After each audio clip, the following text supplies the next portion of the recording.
I recently returned from Minneapolis, where I was on the ground in the aftermath of the shooting death of Renee Good by an ICE agent earlier this month. And I have been covering Donald Trump and his administrations in person for 10 years. And this was the first time I have felt physical danger, to be honest, and the first time I felt that things might really explode into something I don't recognize and I don't know how to deal with. To back up a little bit, the ICE surge on Minneapolis is so bizarre in many ways because it stems from a right wing obsession with fraud in Minnesota, and fraud, particularly among the Somali community. There's a very large Somali community in Minneapolis, St. Paul,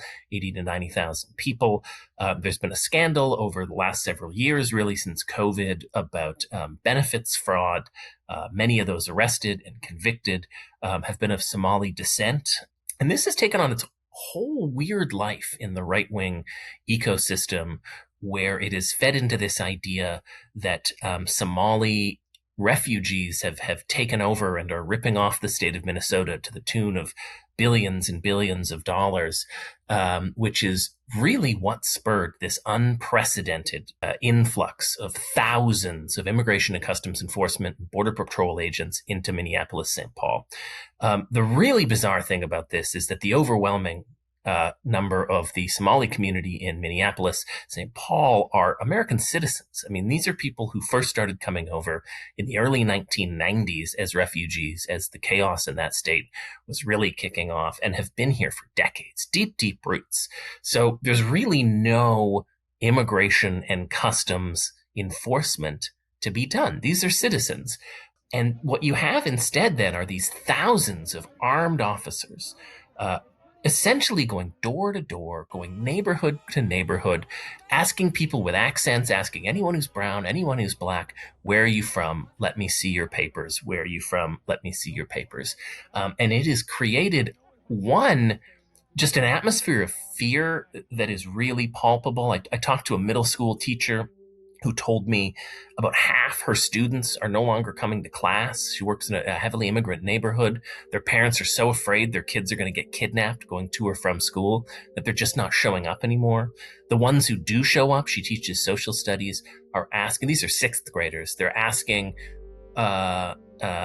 Miss, what's going to happen if ICE comes to the school? Will we be able to barricade the doors? Miss, will you protect us if ICE comes for us? And she doesn't know what to say. She's essentially doing active shooter drills, except the active shooters in question are American government police agents. It's terrifying. I met two Mexican-American sisters born and raised in Minnesota who started a Facebook group to offer support to people who are afraid to leave the house. And I've been in this group, and the stories are unbelievable. You know, one of the sisters, Jenny, told me about taking formula to a new mother because she's too afraid to go get food for her baby, and having to go all the way up the stairs because this woman's too afraid to even show her face. And these aren't one-offs. These stories are everywhere. And so the level of fear that is on the ground, and it's not, so much of what has happened in the Trump era is up here, right? It's, oh my God, he's saying crazy things. What is this going to mean? What's happening in Minneapolis is very much down here. It is on the ground. People are physically terrified, and they have reason to be terrified. The other thing that I witnessed there that I have never seen, and I've wondered really since 2016, since being at the nominating convention for Trump for the Republican nomination in the summer of 2016, where are the protests? Where is the pushback? Where is the mass movement against this? And Minneapolis, I think, is the first time I personally have seen something that looks like a mass pushback against the Trump administration.